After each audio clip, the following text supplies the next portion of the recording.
Hello friends, I'm Rob, this is Digital Wastrel, and in this video I'm going to be telling you everything you need to know before getting started building a Palanite Enforcers gang for Necromunda.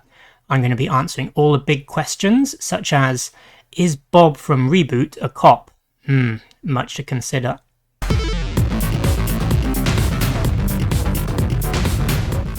Welcome to the video. This is part of my series of introductions to the various Necromunda factions, so if you're new to the channel there should be a playlist with all my other guides around here somewhere. It's much the same format as my other guides, so let me briefly tell you what's going to be in this video. Timestamps will be included, so feel free to jump around as you desire. We're going to start off with an overview. I'm going to tell you how to build an Enforcer Patroller gang, so how the gang plays, what kind of models are in your gang, where the rules are, what books you need, all that kind of stuff. And then I'm going to give a brief overview of the strengths and weaknesses of the gang. Then we're going to move on and look at the weapons and war gear. So yeah, Necromunda is very much a kind of narrative, chill, social role-playing type system. So we're not going to be looking at like pure efficiency and what's the best way to kill your opponents. But I will be looking at strong choices and narrative choices. So narrative choices are weapons that are maybe not so efficient or not very useful or a bit disappointing in terms of rules, but you take them because you like the narrative, you think they look cool, or you think it's just cool for a particular character to have those weapons. And hopefully by knowing the difference between weapons that are strong mechanically and ones that are just there for flavor, you can, win a few games while also having a gang that's pretty cool. Then I'm going to look at the skills, and I'll give you some suggestions as to some good choices to take for your characters. And then I'll go through the Enforcer's unique skill set called Palanite Drill in detail, look at each of the skills there. Then I'm going to move on to roster building advice. Firstly, I'm going to talk about some general things to keep in mind, like some principles to consider when you're building your list. And then I'm going to look at each fighter in detail and give some suggestions as to the fighter loadouts. And then I'm going to give some ideas about where to go after your first few games. So again, Necromunda is like shines when it's a campaign and you advance your gangers and, level up and gain XP and all that kind of thing. So I'll give you some suggestions for things to start buying as the campaign goes on. Then I'm going to talk about some hobby tips. So these are things to know when physically building your gang, what's on the sprues, possible kit bashes you can use, where to get extra options from. And then I'm going to round out the video with 2 example starting gangs. So this is going to be 1 box WYSIWYG. What you see is what you get. So 1 gang that you can build exactly as represented on the model with just 1 box. And then 2 boxes, the 2 different Enforcer boxes, WYSIWYG as well. So let's get started. Right, so how to build an Enforcer gang. The things you will need are the Book of Judgment, which you can see here. That's the Book of Judgment. Also, apparently the Dark Uprising rulebook also has the rules for Enforcers. You will also need an Enforcer Patrol gang box. This is assuming you're using official Games Workshop miniatures. If you want to do third party or whatever, you go ahead. And yeah. You also available are the Subjugator Patrol gang box. So Enforcers are the basic guys with guns, and then Subjugators are the more heavily armored guys with the big shields. Subjugators are not essential, but honestly, if you're playing Enforcers, you probably want big dudes with riot shields, so yeah, recommended. The Automata can be purchased later on. That's not available at gang creation, and you probably won't get him until after a few games at least, so you probably don't need him when you're starting out. And also the Automata's rules are in a different book, the Aranthian Succession, The Vaults of Temenos, which is quite a recent book. It's this one. Yeah. Enforcers are kind of spread out over a few books, which is a little bit unfortunate. And then the Hardcase Cybermastiff, the rules for that are also in the same book. So yeah, You don't need this Vaults of Temenos book immediately. It's not essential for starting out, but it does expand and give you some extra options for enforcers, so you want to take a look at it at some point. And if it's not clear, the automata, I forget the full name of it, it's the suppression automata, something like that. It's the big brute, like the big square robot friend. They're really cool. They're the unique enforcer brute unit. And then the hard case cyber mastiff is a big robot dog, and that's the enforcer's unique exotic pet. Both of them are pretty good, so you'll want to get these rules at some point.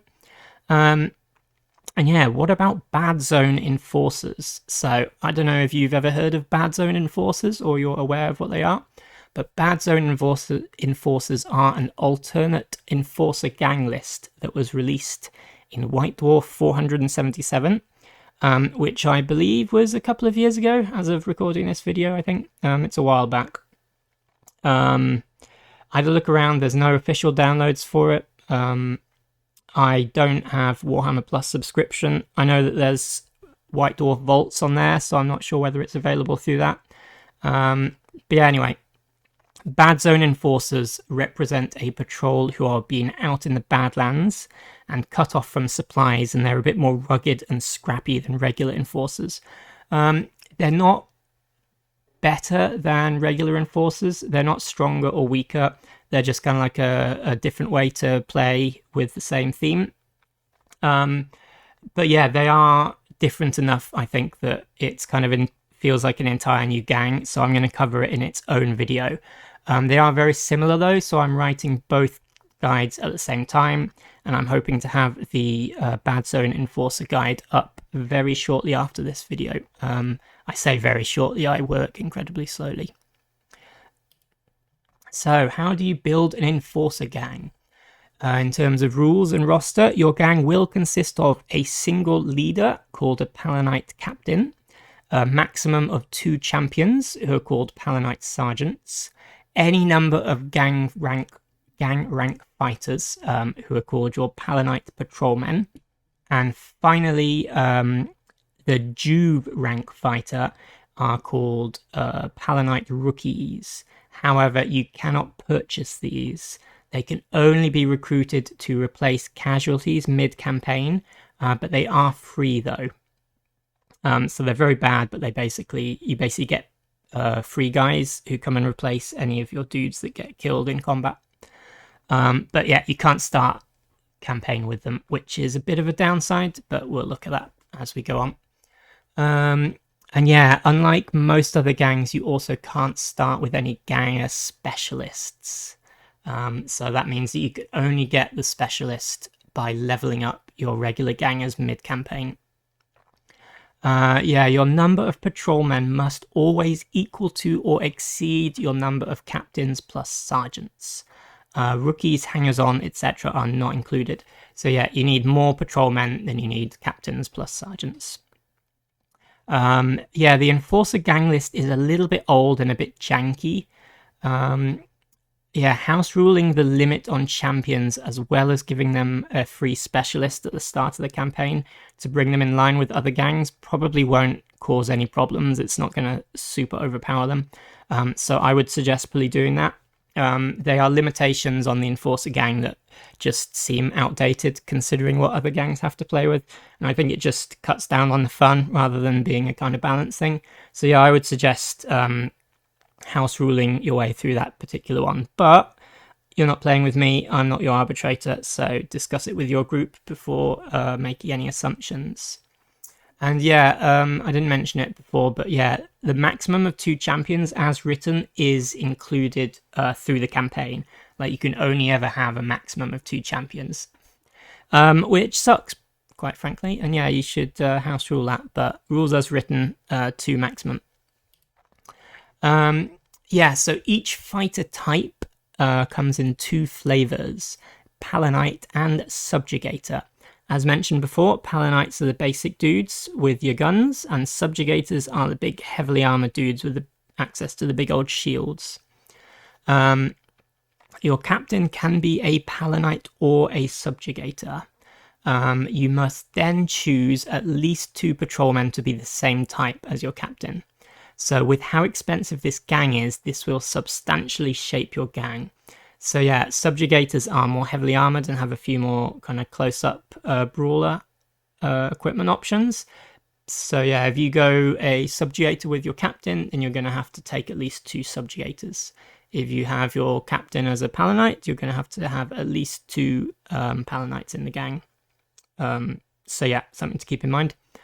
Yeah, Palanites are the so-called standard guys, and they're on 25mm bases, and subjugators are the more heavily armoured guys, and they come on 32mm bases.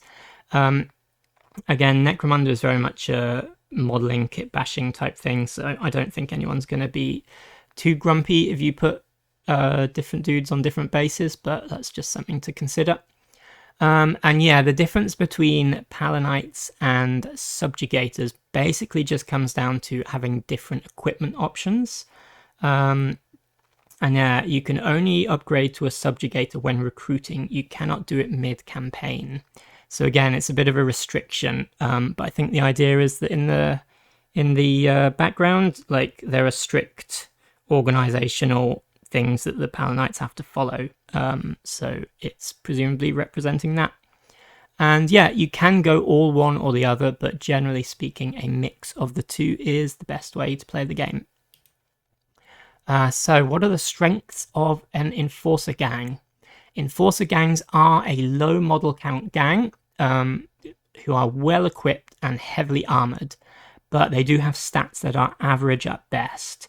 So this isn't like a Vansar gang where you're playing a very elite gang where each of your guys is very good at what they do. Most of your enforcers are basically kind of schlubs, but they have very, very good armor and very, very good weapons to make up for it. You're more of a shooting gang, but you do have subjugators who can tank and block in close combat.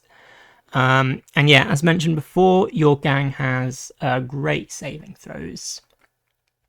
All of your guys come with an armoured undersuit, a stub gun, manacles, and armour for free. Feel like I should have put free in quotation marks there. It's built into the cost. Most other gangs, you just buy your fighter and they're completely naked, and then you buy them armour or guns or nothing. But yeah, all of your enforcers will come with a specific set of equipment baked into the cost. So that's kind of a positive and a negative. And yeah, if you're reading the Book of Judgment, it doesn't list manacles on the in the list, but apparently manacles were FAQ'd. So yeah, each of your guys do get manacles for free. And yeah, you have a very limited range of weapons available, but most of the weapons available are very, very good, especially in the special and basic weapons categories. And now, as a positive to the kind of janky older rule set, there is no restriction on weapon types for any of your gangers. This is kind of doing the rules as written in your favour, as opposed to, janky old stuff messing you about for no reason. So yeah, if you have the credits, you can give everyone melter guns, though that is a big if. You also have access to higher quality versions of certain weapons, like the Enforcer bolt guns, which are just strictly better than regular bolt guns. And you also have access to some very, very good skill trees. Depending on your playstyle, shooting and cunning are definitely two of the best skill trees in the game. What are the weaknesses of a Palanite Enforcer gang? As mentioned before, they are very expensive fighters, so this can make it a little bit tough to get enough bodies on the field. Sadly, they also have the second worst champion in the game. Genestealer Cult Acolytes are still basically the worst champion in the game, but yeah, Palanite champions are also very, very bad. They have weapon skill and ballistic skill 4, and they only have 1 attack, so yeah, big disappointment if you want to run a whole team of badasses. They are the only gang in the game without access to leadership skills. So the Palanite skills do kind of replicate some of the leadership skills a little bit. And I guess the idea is that they're training is reflected in the Palanite skills, and it's kind of shapes the way that they play on the tabletop. But yeah, having a leader without access to leadership skills is weird. Yeah, you don't have any great stat lines. You will be outclassed by specialists from pretty much every other gang. The house close combat weapon list is not amazing. You have a couple of like so-so weapons, like shock batons are basically the only thing worth taking. So yeah, don't expect to do much fighting in close combat, at least at the start. As I mentioned before, you cannot recruit Juves, so you don't get any cheap options, like cheap body options. I think your cheapest ganger is like 70 credits, which is fairly expensive.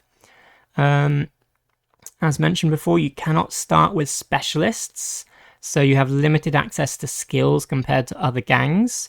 Yeah, you might want to house rule that, but for this guide, we're assuming that you're playing as written. And yeah, older gang list, so it is a bit janky and restrictive compared to the House of books. And yeah, another point is that rules as written, you cannot discard weapons. Once a fighter has a weapon, they can never get rid of it because they love it so much. Which means that free stub gun that all of your guys come with can take up a potentially valuable weapon slot. And again, this might be worth house ruling, but you should discuss it with your group. And what are the special mechanics of the gang? You have good armor, you have less guys and less options, but this can make them a good starting gang. You don't have the huge range of options that can be overwhelming for some of the other gangs. You pretty much get dudes and you give them nice guns and then you're good to go. But they do lack the flavor and fun mechanics of the more well-developed house gangs. Generally speaking, they're very strong at the start of campaigns because of their good equipment, but they can lag behind as the campaign goes on, just because other gangs have so many more options and good ways to develop their champions. But yeah, you're basically just schlubs with guns for most of the campaign. So yeah, it has been FAQ'd that they can visit the trading post. I think when the book came out originally, it was up in the air. And yeah, rules as written, all of your fighters can take trading post weapons, which does open up some options after gang creation. So yeah, familiarize yourself with the trading post. If you don't know the trading post is a generic market that you can send your guys to and do some shopping. I believe the trading post is a PDF that's available on Games Workshop's website for free, so have a look at that.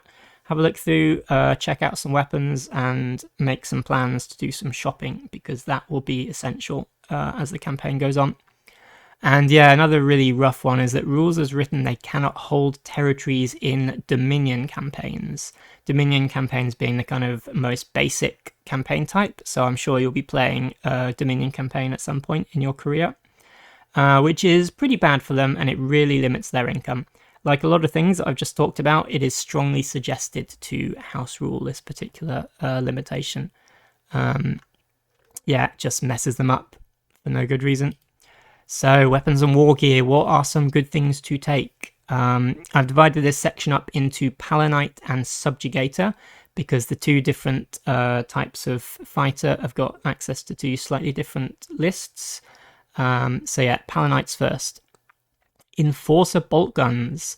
These are basically cheaper and they have a better ammo roll than your regular bolt guns. And regular bolt guns were already very good. So yeah, Enforcer bolt guns. Don't go too hard on Enforcer bolt guns. Like, it's tempting to just spam.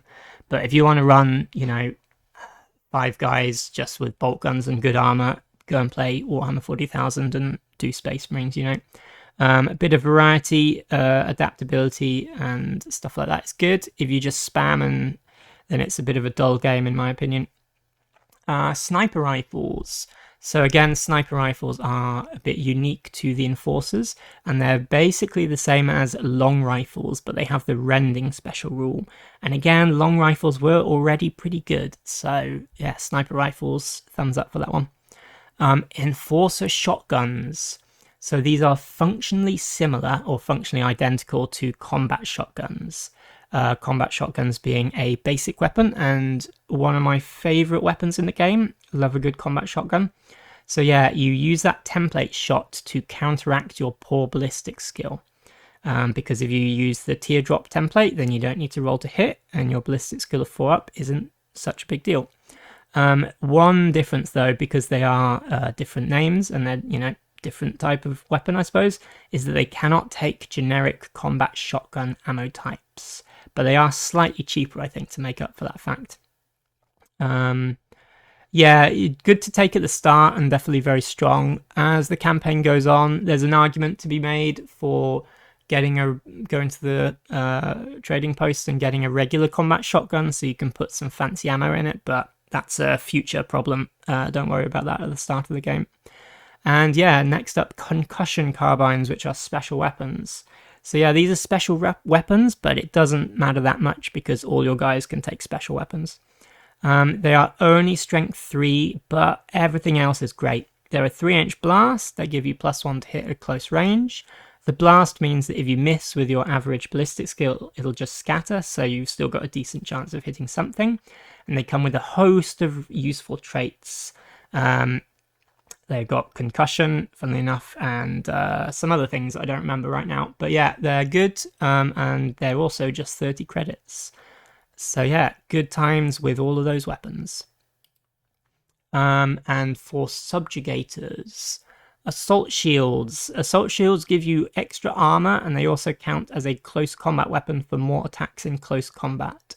It has knockback, so you can shield slam people into walls for fun and profit. I think at the start of the game, assault shields are probably not super good, but if you compare it up with a nicer weapon from the trading post later on, then you can make a big tanky guy that can mix it up in close combat. Subjugator grenade launchers. Again, very similar to regular grenade launchers, but yeah, different name and therefore different ammo types and stuff. So yeah, this is very similar to regular grenade launchers, but regular grenade launchers come with frag and crack, but the subjugator ones come with frag and stun.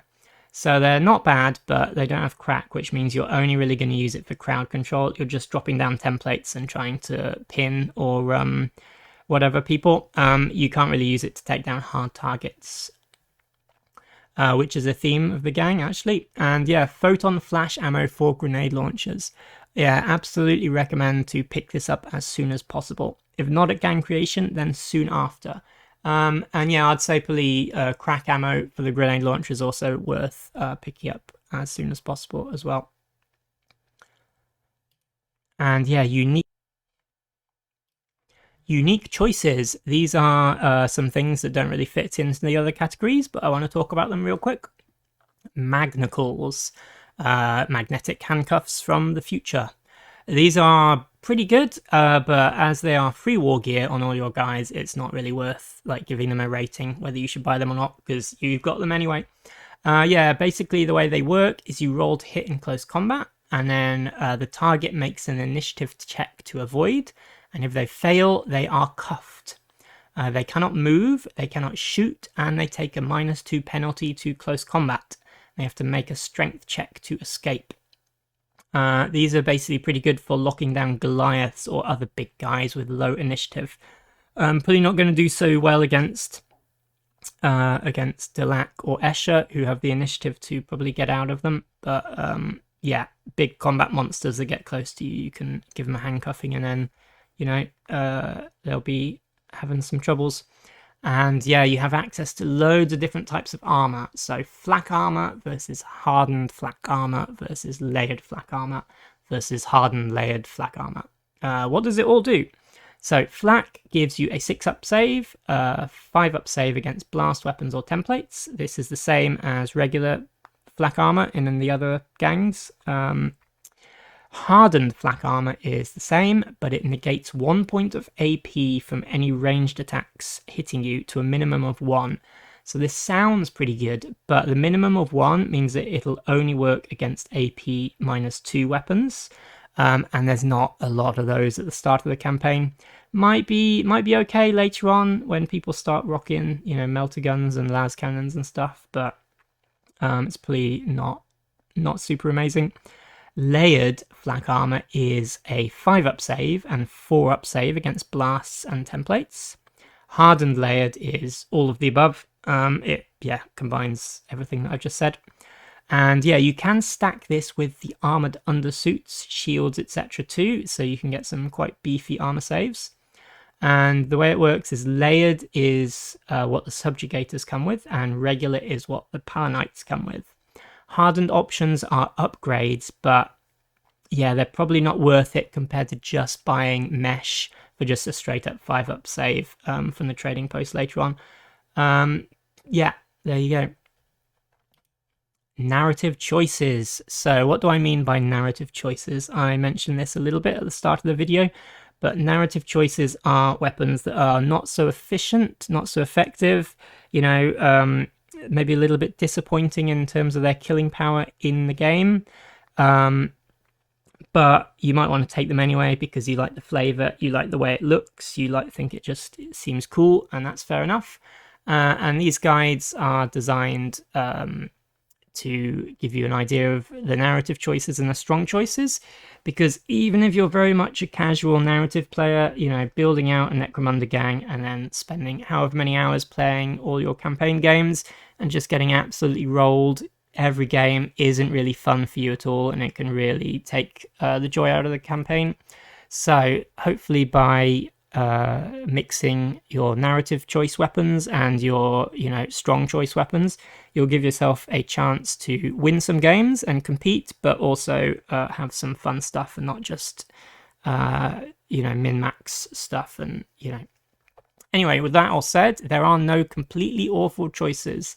Pretty much everything in Necromunda has some use.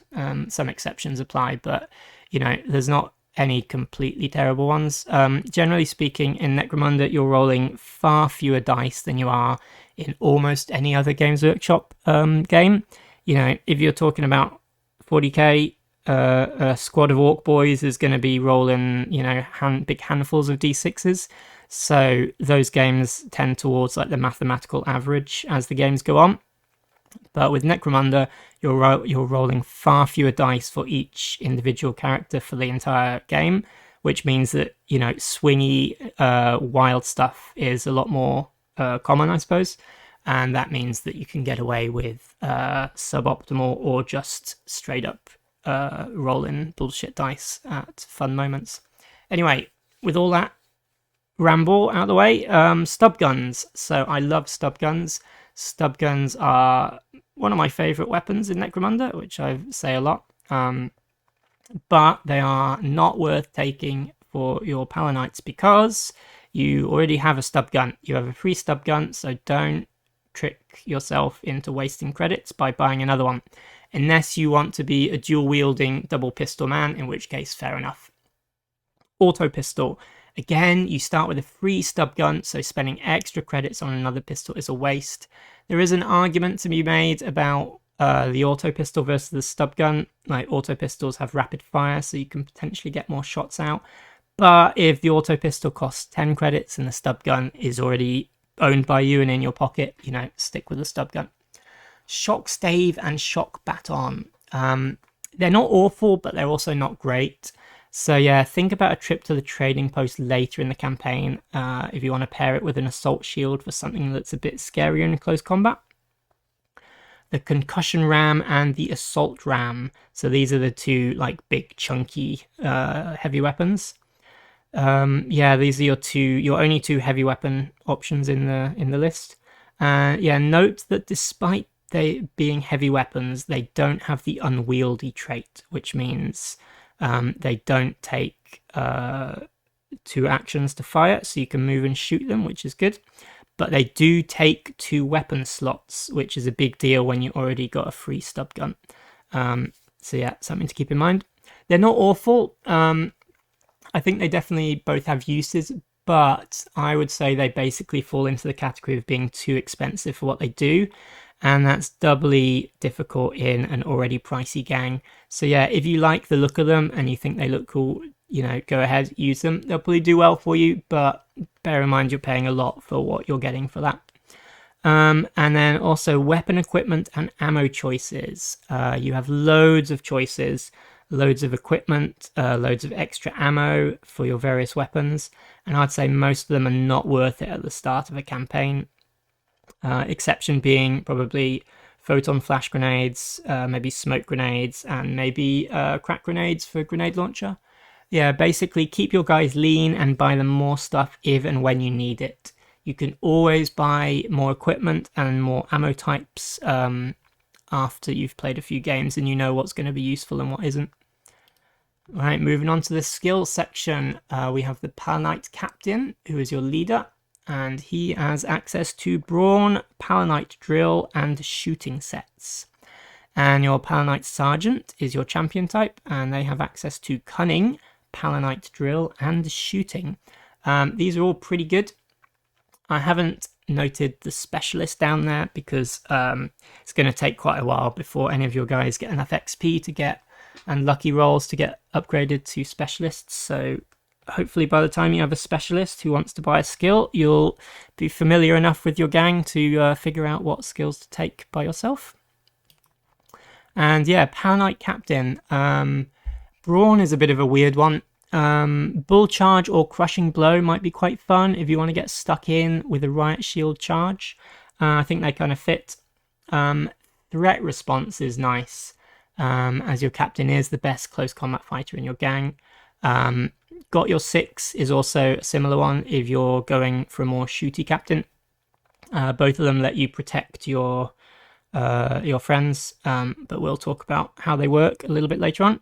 And yeah, Hip Shooting or Fast Shot are also good choices if you're going with a more shooty captain or you don't have any subjugators. Palanite Sergeants. These are the only fighters in your gang with access to Cunning, and Cunning is a very good skill set. There's basically two big skills that are good for Cunning. One of them is Infiltrate, and that has high potential for causing trouble, but it can also get your guy isolated and taken out by the enemy very easily, which might not be a great idea for a low model count gang. And if you're especially bad at winning the initiative roll-off and positioning, like I am, there's a good chance that you'll deploy your guy and then he'll just get murked before he gets a chance to do anything. So yeah, think twice before taking Infiltrate. Make sure you have a good plan for how to use it. Overwatch, however, is a very good choice, and it goes well with sniper rifles. This works both narratively and mechanically, which is the perfect combination. Palanite Drill. This is the Enforcer's unique skill set. So let's have a look at each of these skills. First up, Got Your Six. You can interrupt a charging enemy with a shooting attack. If you pin or injure the enemy, then it disrupts their charge.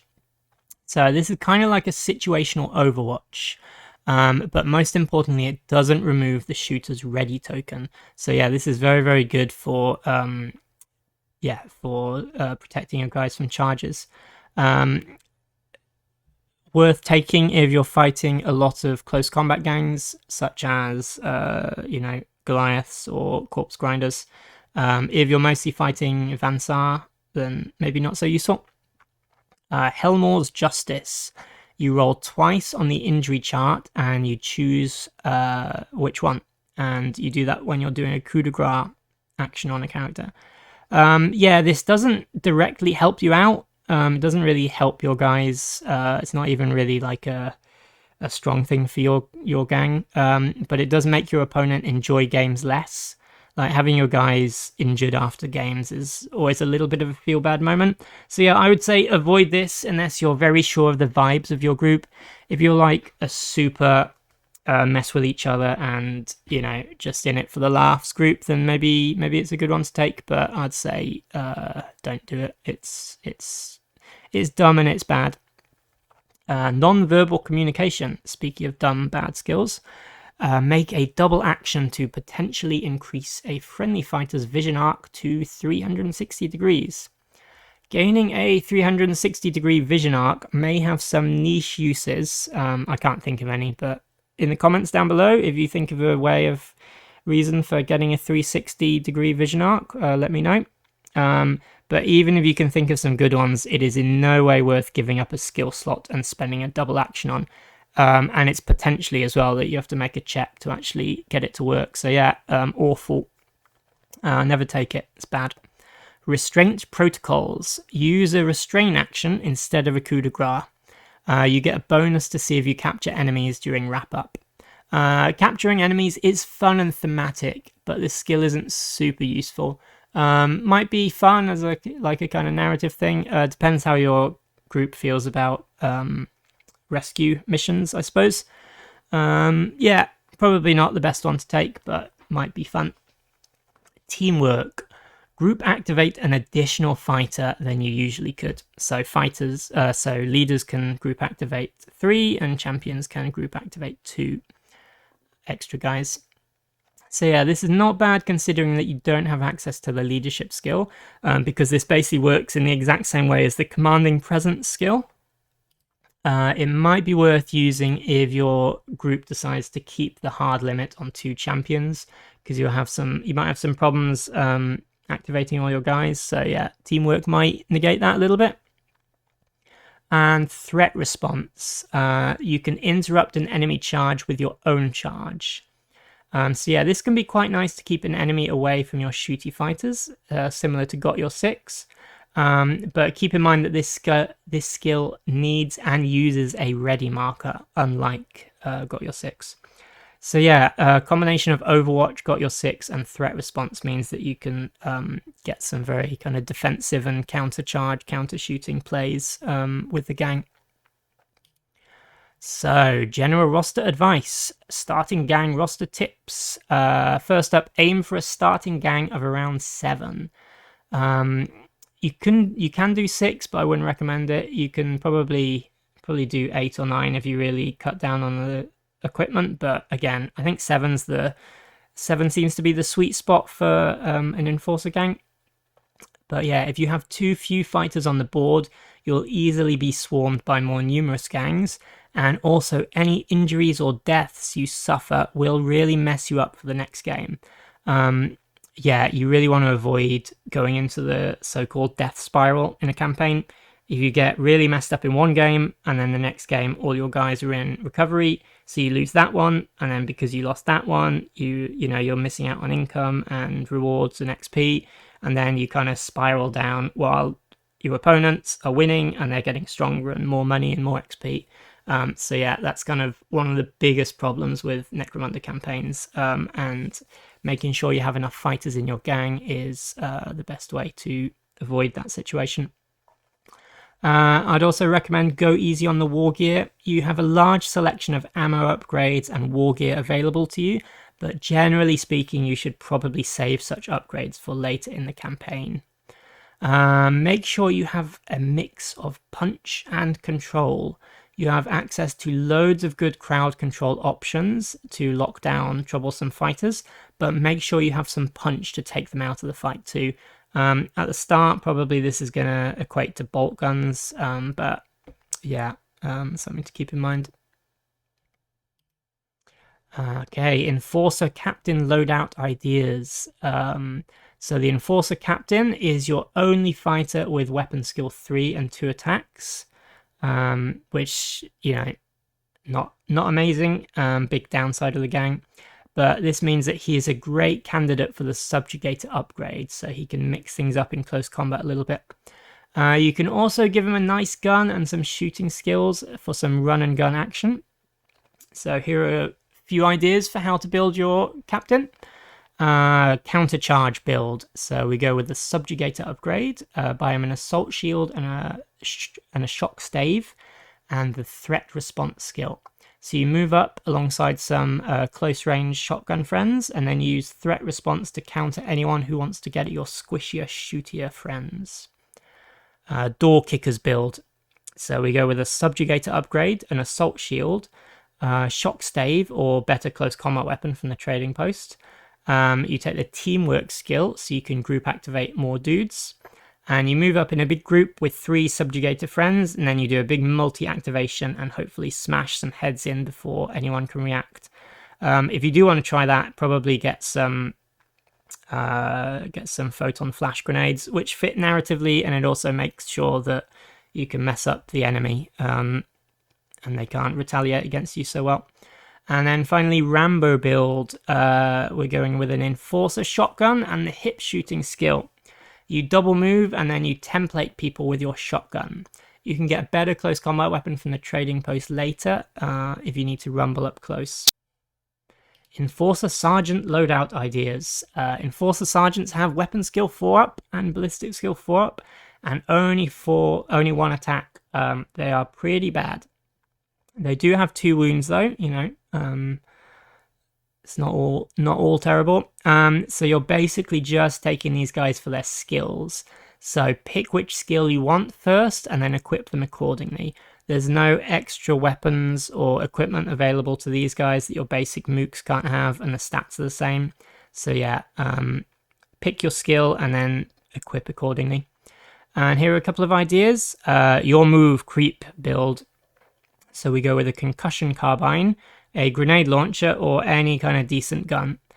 We go with the Overwatch skill. First up, we wait for creep to make move. Then we shoot them before they can make their move. Yeah, that's it. Overwatch is basically pretty good. There's a bit of, you know, quick draw memery there that I've put in, but basically Overwatch is pretty nice, and giving them a good gun and daring people to come into your vision is pretty good. Welcome to the party, pal build. We go with a concussion carbine or a shotgun, which are close range templatey weapons, and the infiltrate skill. Yeah, you crawl through the air ducts and disrupt the bad guys' plans, presumably wearing boots though. Try not to get killed before backup arrives though. And again, this can be kind of a quite fun disruption build, and you can always pick up a more nasty close-up weapon from the trading post later on in the campaign. But yeah, be careful with infiltrate.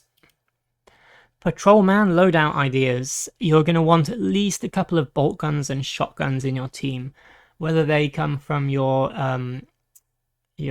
sergeants or your patrolmen. You definitely want a few of each in your gang. A couple of sniper rifles and concussion carbines are also very good. Spread out between those weapons and you should be good. Either go grenade launchers or assault shields for subjugators. Don't waste too many credits upgrading their armor or ammo at the start though. You can always go back and buy them more stuff after a few games. And rookie Juve loadout ideas. Yeah, you can't start with any of those, but you might get some for free if any of your guys get killed, or, you know, through settlements or events later on in the campaign. But yeah, they are awful. They've got weapon skill, ballistic skill of 5, and unlike a lot of other Juve or Prospect fighters in other gangs, they don't have any bonus to their initiative or movement. Just very, very bad. But if you do end up getting any, consider giving them a shotgun or a carbine or some other template or blast weapon to offset their poor ballistic skill, and just hope for the best. Brute, Beast, and Hangers-On. So you have 2 unique options here. You got the Enforcer Sanctioner Automata, whose full name I couldn't remember a little bit earlier. That's this big old robot boy here. And then you also have the Hardcase Cyber Mastiff, which is this very good doggy here. So the Sanctioner Automata. Yeah, the rules for that are found in the Aranthian Succession, The Vaults of Temenos, which is a book that came out fairly recently. As mentioned at the start of this video, the rules are not in with the main Enforcer rules, so you'll need to find them in this book. And yeah, the Sanctioner Automata is a pretty good base price, and it comes with a good selection of gear and useful skill. Got your 6 is pretty nice as standard, and it comes with like 2 claws and like a little grenade launcher array thingy. It also has the automated repair systems ability, which make it automatically stand up from being seriously injured in the recovery step. So yeah, enemies are going to have to either roll a out of action result or, you know, come out and coup de grace you. So it does make them pretty resilient.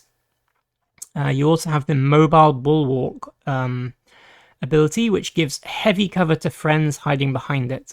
So these two combined basically means you want to use your automata as a frontline moving shield for your other gangers, which is, it makes sense with how they look, and yeah, they're very good at it. In terms of upgrades, they've got a whole bunch of different ones. Have a look through, depending on how much money, how many credits you got. But yeah, the concussion cannon is very, very good, and it'll do some work, but it's very expensive. You could argue that if you're spending a whole bunch of credits on a brute, you may have enough credits to get all the options anyway, but you know, that's your call. Heavy carapace upgrade, however, is almost always worth taking. I think it's just 20 credits, so yeah, it's definitely one to think about. And for your enforcers, the usual Ogryn and Ambot generic brutes are also available. Yeah, Ogryn are average to fine. If you like the look of an Ogryn and you want a big old Ogryn policeman, you know, go ahead. Ambots, however, are very good and recommended. If you don't take the automata, go for an Ambot. Moving on to exotic beasts, the Hardcase Cyber Mastiff. So their rules for this doggy was once only available alongside the Forge World miniature. There was like a special enforcer sergeant lady with her dog, and you could only get the rules by purchasing that miniature, which is some real 1990s vibes from that method of getting the rules, but you know. However, now they are in the Eranthian Succession, the Vaults of Temenos, which sounds like a pretty good pulp sci-fi novel. But yeah, alongside the automata, the rules are there. I had a look around. I can't find Cyber Mastiff rules available anywhere on Games Workshop's websites for download. So yeah, if you want to own the official rules, they will be in that book. So, as I understand it, this book has updated their cost. I think the old, Forge World miniature rules had them a little bit cheaper, but as it stands, they are a bit pricey. I think they're still good for assisting your frontline champions, but the cost means that they're going to be more of an extravagance for later in the campaigns. If you like big robot dogs and you want to buy some, then they'll probably be good for you, but yeah, they're pricey, so they're not a starting gang purchase, sadly. Enforcers have no unique hangers-on, but they can take any of the usual selection of generics. There's loads of them, like almost every book gives you a few more hangers-on. So yeah, I'm not going to go through all of them, obviously, but the general choice, the default choice is Rogue Docs.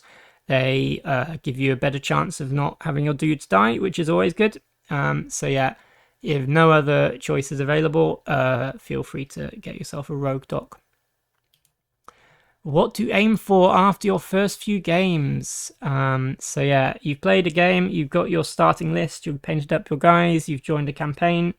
Yeah, you play your first game, you win or you lose. Maybe someone goes into recovery, you know, you get some credits, you get some income. What now? Here is my advice for that situation. First up, get more bodies. Try and expand until you have around a 12 strong gang. You want to give yourself enough bodies to survive a bad game and still be able to go into the next one with a stronger roster. Get some more protection. Make use of those armored undersuits and start getting some mesh from the trading post for your team. Don't go mad and buy mesh for everybody automatically. That's probably going to be quite expensive. But yeah, after you start playing games, you'll get a pretty good feel for which of your characters are on the front lines and who's getting shot at. And yeah, buying them some nicer armor is probably pretty good. And get some better weapons. So yeah, if you're going with a subjugator heavy force, consider buying some better close combat weapons, such as chain swords, chain axes, or power weapons from the trading post. And this should be a priority, because really, if you want to attempt to mix it up in close combat, you're not really going to do a very good job if you're just zapping people with shock staves, really. There are also plenty of guns that you should aim to find at the trading post. Web guns or web pistols are a great combination with your access to hip shooting, and they are narratively thematic too. Captured people, put them on in Space Cop jail. Yeah, and they're very, very strong. Also, have a look at heavy weapons, like Heavy Bolter is one of my favorites for some long-range punch. You got the sniper rifle and you got the bolt guns, but yeah, some more long-range weapons are good.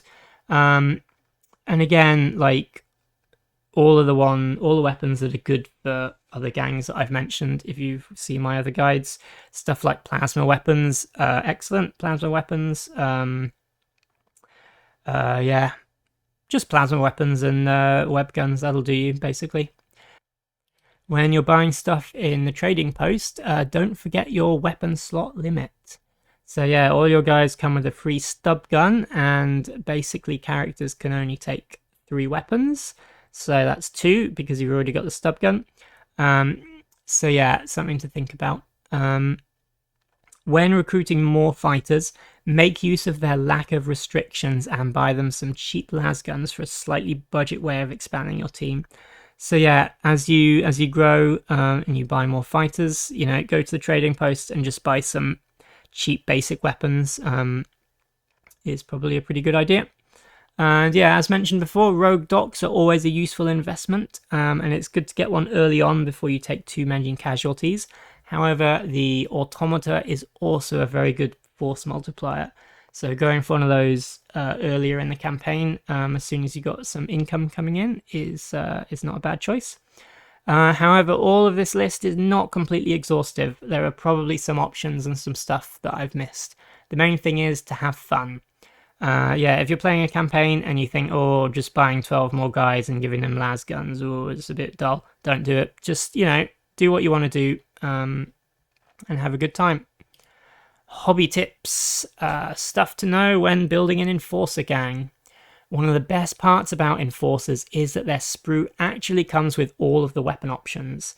Yeah, this is a pretty big deal compared to stuff like Escher, where you're really hurting for some of the nice weapon options that your guys don't come with. Yeah, 1 box of enforcers will give you pretty much everything you need to build an enforcer gang, so excellent stuff. That said, it does only have 2 each of sniper rifles and concussion carbines, so keep that in mind when list building, or be prepared to bits hunt or kit bash or, you know, proxy or whatever. Main thing that to think about when converting is probably head swaps. Head swaps are pretty simple to do. You have nice big chunky armor and yeah, lots of cool head options out there, so that's a good way to make your guys look unique. I would say if you're doing head swaps, it's probably better to assemble the torso with the little neck piece and then try and fit the new head onto that. Otherwise you've got kind of a big empty space. Depends on the head you're using, obviously, but yeah, my recommendation is keep the headpiece and then trim the new head to fit. However, when doing any kit bashing, dry fitting before you start putting glue and cutting is always recommended. Yeah, in terms of other kits to play around with and other things to look at, Kill Team Arbites are obviously something that's visually very similar. So I haven't actually played with the Exaction Squad kit, which is the name for the Arbites kill team. Arbites, Arboots. Yeah, I haven't actually played with the kit myself. It looks cool, but I haven't seen the sprues up close. But from looking on the website, it looks like there are plenty of options to make an enforcer gang straight up without converting too much. I don't know if you could just buy 1 box of Arbites and make a full gang, because I don't know if you'd have enough weapon options to build an enforcer gang out of the Arbites kit, but it's definitely close. And yeah, they also have a dog pictured. He's a very good big robot boy. You know, anyone who has a dog can't be a bad person, right? Speaking of dogs, so yeah, the Hardcase Cybermastiff is meant to be mostly robot-y. However, you know, my recommendation is feel free to use the dog from the Orlok range as a hardcase. The Orlok box comes with 2 of them, and it's not super likely you're going to use those. So if you have an Orlok friend, maybe he'll be nice and he'll give you a dog. And I think you could probably run that as a hard case if you wanted to. Many other dogs are available. I think there's a whole bunch of dogs scattered throughout the various fantasy Warcry and Underworlds ranges as well. So, you know, have a good time with that. All right, moving on to the last and I choose to believe most popular part of the video. There's no evidence that I'm basing that on, but it doesn't stop me from believing that it's true. The example starting gangs. Let's get started with a one-box WYSIWYG gang. So we have got a Palanite Captain, 215 credits. We got a stub gun, flak armor, undersuit, magnicals. You know what? Everyone in all these lists has got a stub gun, flak armor, undersuit, magnicals. So I'm not going to read that out. I'll just skip that from now on. We've given him a bolter and a shock stave. I believe when you're building the actual kit, you can probably build the bolter two-handed, and I think there's a shock stave like hanging from the belt that you could use without needing to cut anything up. And we've given him the Got Your Six skill. So yeah, he can watch over the other enforcers and give anyone a shooting that's trying to charge them. First Palanite Sergeant, we've gone with the Enforcer Shotgun and the Hip Shooting skill. Hip Shooting allows you to make a double move and then shoot, taking a penalty to hit. But we've gone with the Enforcer Shotgun, so we can use the template ammo and automatically hit. That's a pretty nice combination. And yeah, you don't have amazing stats, but movement 5 is not too awful. So double move of 10 and then lay down an assault shotgun template thingy is pretty nice. You can pin a whole bunch of dudes and then finish mops later. Then we've also got a second sergeant who has got a sniper rifle and overwatch. Yeah, depending on your group's boards, like what type of games you usually play, if you are playing on more open boards, Zone Mortalis is the tunnely one, Sector Mechanicus. Yeah, if you're playing on the more open ones, then the sniper rifle is a good choice. If you predominantly play on Zone Mortalis, like corridors and tight spaces, I would recommend maybe swapping the sniper rifle with like a bolter or concussion carbine instead. Price is the same though. And yeah, we got 2 patrolmen who have got concussion carbines, and then we've got another patrolman with a bolter, and a final patrolman with an enforcer shotgun.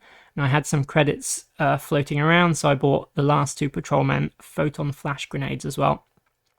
You got to throw them by hand because there's no grenade launchers in this team. But yeah, still worth taking some photon flash grenades, I think, if you have the credits for it. Yeah, well-rounded gang. I think it'll let you play into the kind of counter punch play style of Palanites. You got a decent amount of dudes. You got a nice spread of weapons. Yeah, and you can build all from one box, which is always a plus. Next up, 1 Palanite box and 1 Subjugator box WYSIWYG gang. Yeah, so this is a list you can build from one of each box. So we got a Subjugator Captain, who has got a shock stave and an assault shield. And we got the threat response skill. So this is a little bit similar to the previous one, but close combat version. Threat response lets you countercharge. And then you can beat people down with the shock stave. Palanite Sergeant with a bolt gun and fast shot. And a second Palanite Sergeant with a sniper rifle and fast shot.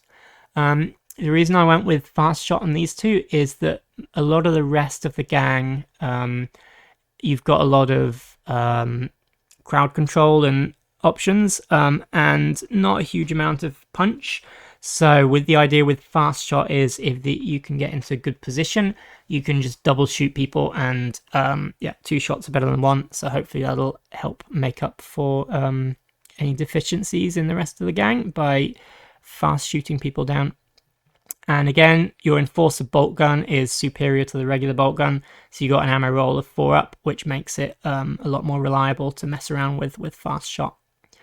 And next up, we got a Subjugator Patrolman with a shock stave and an assault shield, and then a second subjugator with a grenade launcher, and I went with the crack ammo for this one. Yeah, I was debating whether to go for crack or photon flash. Crack is probably lets you be a bit more offensive, and that kind of fits the subjugator theme that we're going for. But yeah, photon flash for this grenade launcher is probably a high priority. Like, get it as soon as the game is done. Recommended. And then we've got a patrolman with a bolter, and then a final patrolman who is nude man with only his undersuit and flak armor and stub gun and magnicles to his name. Yeah, basically he's just there to cut credits because we've spent quite a bit on all the subjugators. We can get him a nicer gun as the game goes on, but just a dude with a stub gun, that's not too bad. He can get some shots at close range, he can pin people, he can assist.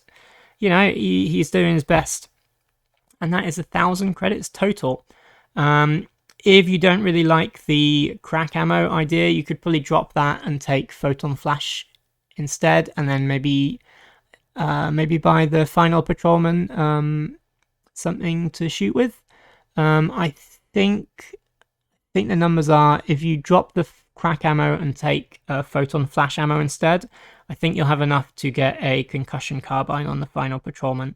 So, you know, feel free to play around with that as you will. That's the end of the video. As mentioned before, there is an alternate enforcer type list called the Bad Zone Enforcers that's out there in the wild somewhere. It's similar enough to the regular enforcers that I thought it was a good idea to make both video guides at the same time. So hopefully I'll get the Bad Zone guide out sometime in the next week or so. Make sure to subscribe so you don't miss it. If you have any questions that I didn't cover in this video or any of my other guides, feel free to ask me in the comments and I'll do my best to help you out. Yeah, thanks for watching. I really appreciate all your support and see you next time. Bye!